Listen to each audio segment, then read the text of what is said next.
So we just arrived to the Tirta Empul complex.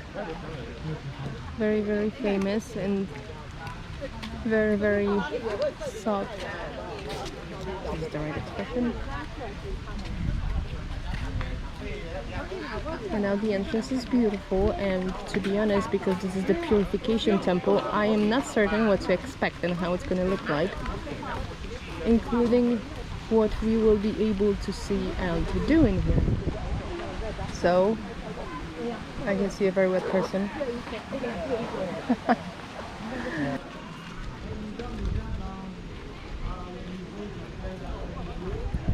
So we are entering the Tirta Empul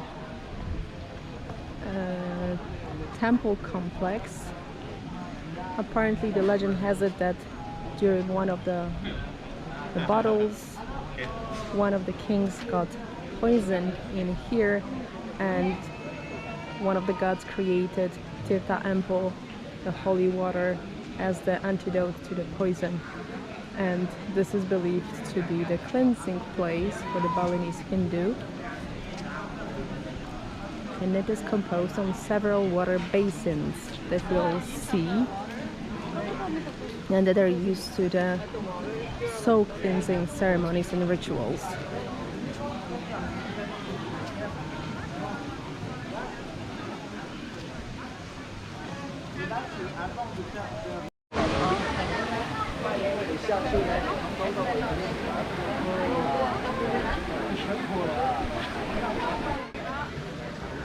So we are walking out from the cleansing area.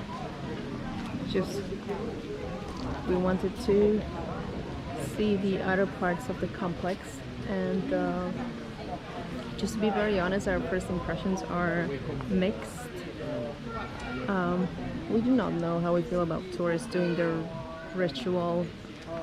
I don't think that any of the tourists there that are not from Bali or Indonesia are actually Hindu, and if they really understand the meaning of this ritual, and basically most of them looked like they were at the swimming pool.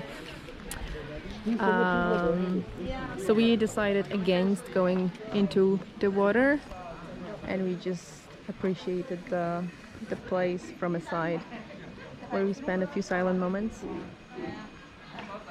It's actually very calming. Another very interesting observation is that we were told, and it is written on many information boards, that we are not supposed to sit on the platforms. And basically everywhere we go, people sit on the platforms. So I do not know how to interpret that.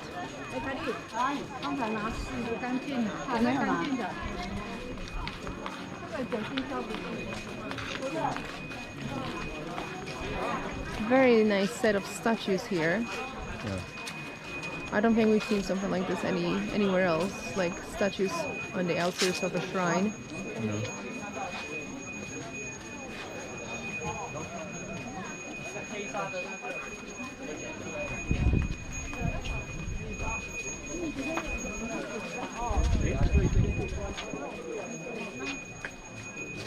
I think there's a prayer going on.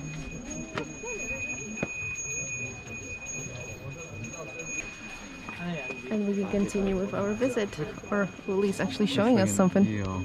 Look at that. Oh my god, can you see it? I don't know if it's an eel, but Yes, it is. Can you see it? I actually probably... Ooh, big fish. Big fish. You're very lucky today.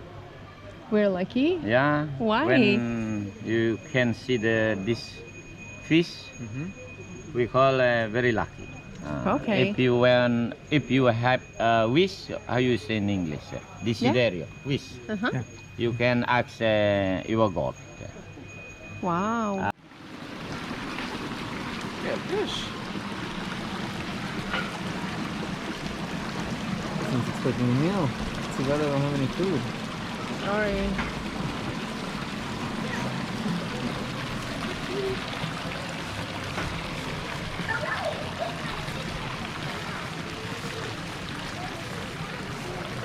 So here's some very interesting things about the temples and the customs here in general. Something that, for example, for me is very, very different and hard to understand is that we are still on the complex, in the temple complex.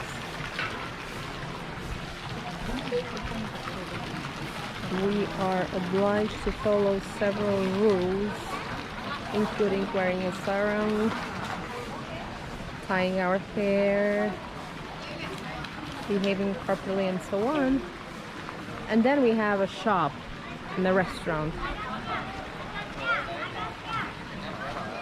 So, at least for me, oh my god, look at all the fishes, they came to us because they think we have food. Sorry, not sorry.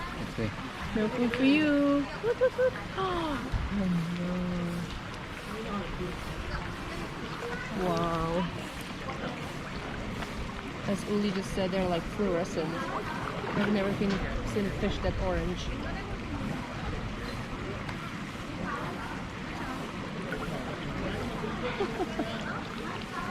Food, food, give us food. More food. Overall, I've seen, comparing to the temples that we've seen already, and this is the last temple that we will visit today, I will give it like a 3.5. Palace, no? Yeah, the next one is a palace and tombs. So that would be it from Tirta Empul. We are slowly finishing our visit. The complex is not too big, and we'll see you in the next video. See you in the next one. Hey guys, so we just got mee goreng here. So you see a bit of chicken, you see a bit of spice, you see a bit of veggies. You have the noodles, egg, and also the Crab chips. And Gashu ordered a gado gado. Veggies, tofu on the side, also some crab chips, and I believe you have tomatoes and egg. Just keep in mind that there's a 15% charge on top of the food, so if you're sticking to a budget, I may suggest not coming to this place and maybe going to a local Ubud. Oh, it's Gunung Kawi.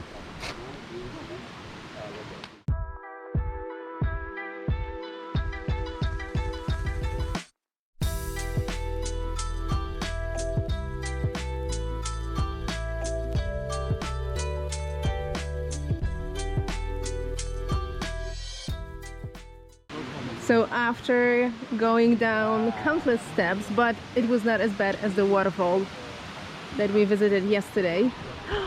Oh, MG, look at that! We arrived to the canyon, kind of, where the royal tombs are carved in stone. These are actually incredible. I don't know if you can see, but they are huge. You can see the people for comparison. They are huge, and on this side, I don't know if we'll be able to cross it through here. Probably not, so we will have to go around.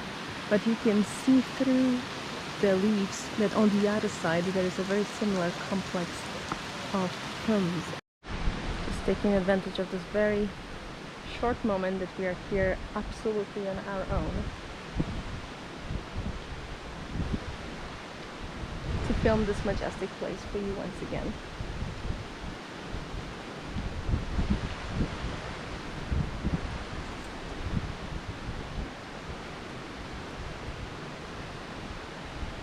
And up we go to see the other side.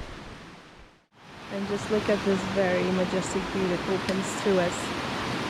And I want you to pay attention to several things. First, the royal tombs that are opening to us from this angle, and also the two sides here down in the river, and the little cave, the little altar that is there next to the river wall, let's say, because these are also the places of prayer and offerings are there. Basically, wherever you can see white and yellow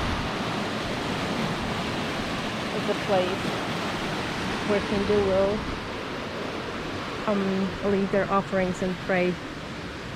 So probably there's a little altar or a little shrine. It points us in this direction. Let's follow. And here we arrived to the second compound, or second mandala, where there was a collective prayers, ceremonies, and preparation of the final offerings took place. And we can see here as well that everything is draped in additional cloth in yellow and white, which means it is being prepared for a ceremony. And touch of technology speakers so everyone can hear.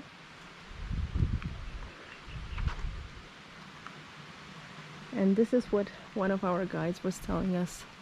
The basically decorative, I don't even know how do you call them, transporting device where you put the statues when it goes on a procession around the temple or outside of the temple. Beautifully decorated, and it's carried by several people.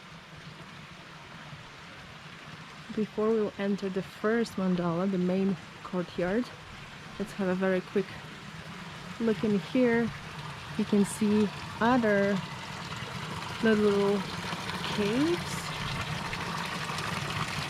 or maybe housing carved in stone in here, and again it is decorated, so probably there are little shrines or altars in there, or maybe it is to thank the gods that live here or that are basically celebrated and worshipped in this place. Look at this decorative. I will add in a comment how it is called, but basically the thing where you put a person, or in this case a statue, on top, and there are at least 2 to 4 people carrying it around in a procession. Very, very beautifully decorated. Let's just go very quickly on the other side, taking advantage of saying hi to Urishu, who is filming on the other side. And here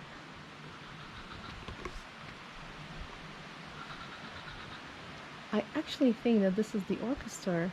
Look at the organs. I do not know what the instruments are called, but basically they look like cymbals and gongs at the back. So this is where the orchestra will be located and playing during ceremonies.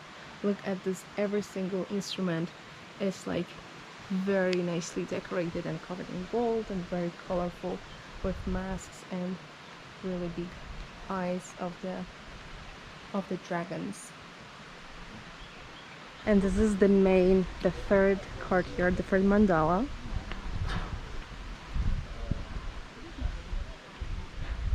You can see the offerings here and like the place of prayer being prepared. Once again, everything in here is draped in the holy colors, the yellow, white, red and black. Black and white represent the good and the evil. So this is an earlier temple, entirely carved in stone, and we are walking here barefoot. Well, I have no idea if this is the case, but here's a little altar, and this totally looks like a giant thumb, but we will have to double check that.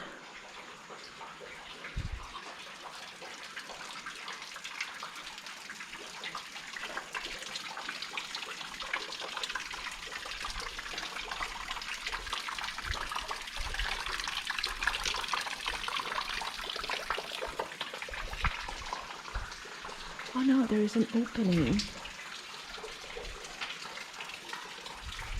There's actually an opening, and there are also little altars in there too.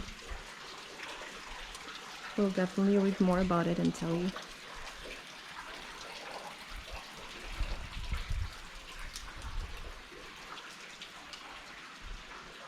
It's really impressive. I don't know if you can see how little I am comparing to these stone structures. Maybe we'll catch a glimpse of Uli just from comparison.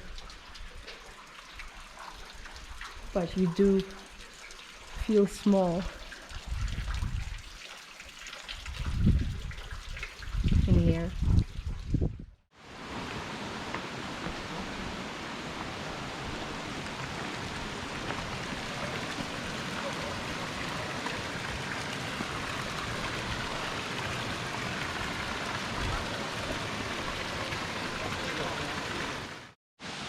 So we are on the path just behind and above the temple and complex, and up the hill we found another little shrine with water fountains and little pond, and behind it there's an altar with stairs and what looks like a cave. So all of this brings back the animism beliefs, customs and traditions that the Balinese kept and mixed with the Hinduism from India, and that is still celebrated and worshipped all over the island. We will not go there and see the cave because I think that all of this potting here is already a part of this little natural temple. So we are slowly heading back towards the main complex. So what is actually amazing is that from here you would never have guessed what is hiding down there in the valley. This is a tourist nest, a swing, you need a ladder to get there, and a normal swing, you also need a ladder to get there. And if you fall from the swing, oh, there's a rescue net. Ulishu and I were joking that they should put a skeleton down there so people can freak out the first time they swing out. Here is our rating. Uli, what is the rating? I would say 4.5 out of 5. It's a really solid temple. I would come here again. It's pleasant. Maybe the time of day affected it too. But be ready for the climb down and the climb back up. It's not too bad. Not yeah, too bad. it's a warm day. It's a little overcast now. Maybe a little rain later. But yeah, overall, it's a little bit really more impressive. humid than yesterday, I think.